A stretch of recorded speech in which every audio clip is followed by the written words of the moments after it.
Hello guys, welcome back to my YouTube channel. I am doctor Prashant Goyal. मैं एक consultant psychiatrist हूँ अहमदाबाद में, और आज हम बात करेंगे नार्सिसिस्टिक पर्सनालिटी डिसऑर्डर के बारे में। हम जानेंगे कि नार्सिसिज्म क्या होता है, नार्सिसिस्टिक लोग किस तरह के होते हैं, उनका किस तरह का पर्सनालिटी होता है, उनका बिहेवियर किस तरह का होता है, उनकी रिलेशनशिप कैसी रहती हैं, उनका नेचर कैसा होता है, उनको कौन कौन सी परेशानियों का सामना करना पड़ सकता है, और क्या उसका कोई ट्रीटमेंट है कि नहीं।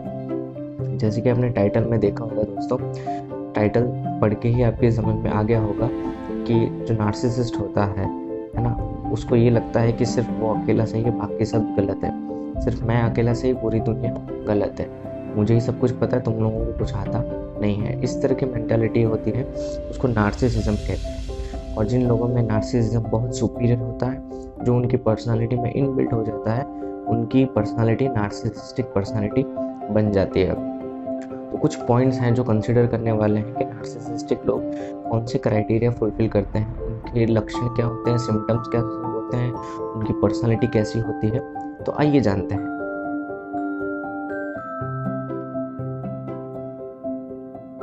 सबसे मेन जो कैरेक्टरिस्टिक होता है एक नार्सिसिस्टिक पर्सनालिटी वाले लोग में, वो होता है ग्रैंडियोसिटी। ग्रैंडियोसिटी मतलब अपने को दूसरों से ऊपर समझना, ग्रैंडियोस बहुत ही ज़्यादा समझना, आई एम समथिंग टाइप ना, कि मुझे ही सब कुछ आता है, मुझे ही सब कुछ पता है, आप लोग तो डफर हो, आपको कुछ आता नहीं है, मेरे से एडवाइस लो, अगर मेरी सलाह ली होती तो ये सब नहीं होता, तुम लोगों से 1000 गुना ज़्यादा नॉलेज मेरे पास है, मैं ये कर सकता हूँ, मैं वो कर सकता हूँ। एक ग्रैंडियोस लेवल अचीव करके रखना इनबिल्ट अपनी पर्सनालिटी में जिन लोगों को होता है, उनमें नार्सिसिस्टिक के ट्रेट्स जो है वो ज़्यादातर देखने में आते हैं। तो फर्स्ट हो गया ग्रैंडियोसिटी। जो दूसरा मेन कैरेक्टरिस्टिक सिम्टम है इसका, वो होता है कि नार्सिसिस्टिक पर्सन को हमेशा ये लगता है कि उनको समझने वाला कोई नहीं, मतलब उनके लेवल का कोई नहीं। उनको हमेशा लगता है कि ये जो है वो मतलब आप जो लोग हैं, फ्रेंड्स हैं, फैमिली मेम्बर्स हैं, उनको कुछ आता वाता कुछ नहीं है, मेरे को सब आता है, और मेरी बातें जो है एक हाई इंटेलेक्चुअल इंसान ही समझ सकता है, जिसका बहुत हाई आईक्यू लेवल हो, वही सिर्फ मेरे को समझ सकता है, और कोई मेरे को नहीं समझ पाएगा। तो उनके आर्गुमेंट में बार बार ये चीज़ आपको देखने को मिलेगी कि तुमको कुछ आता नहीं है, मेरी बात सिर्फ वही समझेगा जो बहुत ही ज़्यादा हाई क्लास सोसाइटी से बिलोंग करता हो, या जिसका आईक्यू जो है वो बहुत ही ज़्यादा हो।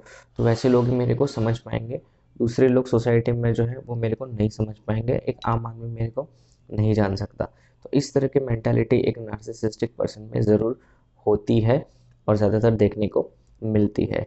तीसरा, जो नार्सिसिस्टिक लोग होते हैं वो एक्सट्रीम सेंसिटिव होते हैं क्रिटिसिज्म को लेके। वो क्रिटिसिज्म झेल नहीं सकते, क्रिटिसिज्म उनको बर्दाश्त नहीं होता। जब भी उनको कोई डांटता है किसी चीज़ के लिए, तो तुरंत मन पर ले लेते हैं। तो या तो वो फ्रस्ट्रेशन निकाल देते हैं, या तो वो एंगर थ्रो आउट कर देते हैं, या तो वो इम्पल्स में आके कोई डिसीजन लेते हैं।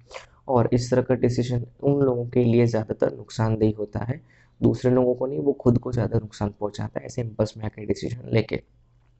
तो जब एक नार्सिसिस्टिक पर्सन को किसी चीज़ के लिए क्रिटिसाइज किया जाता है, तो वो जो सेंसिटिव हो जाता है उसको बोलते हैं नार्सिसिस्टिक इंजरी देना, है ना। शायद आप लोगों ने ये वर्ड सुना हो, नार्सिसिस्टिक इंजरी। उसमें क्या होता है कि अगर कोई इंसान खुद को बहुत पावरफुल समझता है, खुद को सुपीरियर समझता है, और अगर कोई उसको आके ये बोले तेरे को कुछ आता नहीं है, ये तूने क्या फालतू सा काम कर दिया, दिमाग जैसा है कि नहीं तेरे में, इस तरह की जो बातें होती है ना, इस तरह से जो क्रिटिसाइज करना होता है, वो बहुत ज़्यादा मन पे लेते थे, क्योंकि वो नार्सिसिस्टिक इंजरी देता है उनको, है ना। तो फिर उनका बिहेवियर जो है काफ़ी रिबेलियस निकल के आ सकता है, एंगर आउटबर्स्ट हो सकता है, फ्रस्ट्रेशन हो सकता है, इम्पल्सिव एक्ट भी इसमें देखे जाते हैं। तो एक्सट्रीम सेंसिटिव टू क्रिटिसिज्म भी नार्सिसिस्टिक पर्सनालिटी वाले लोगों में देखा जाता है। Fourth is constant need for admiration. जो नार्सिसिस्टिक पर्सन होते हैं उनको बार बार एडमायरेशन की ज़रूरत पड़ती है, कि कोई मुझे एडमायर करे, कोई मेरी तारीफ़ करे, मेरे बारे में अच्छी बातें बोले।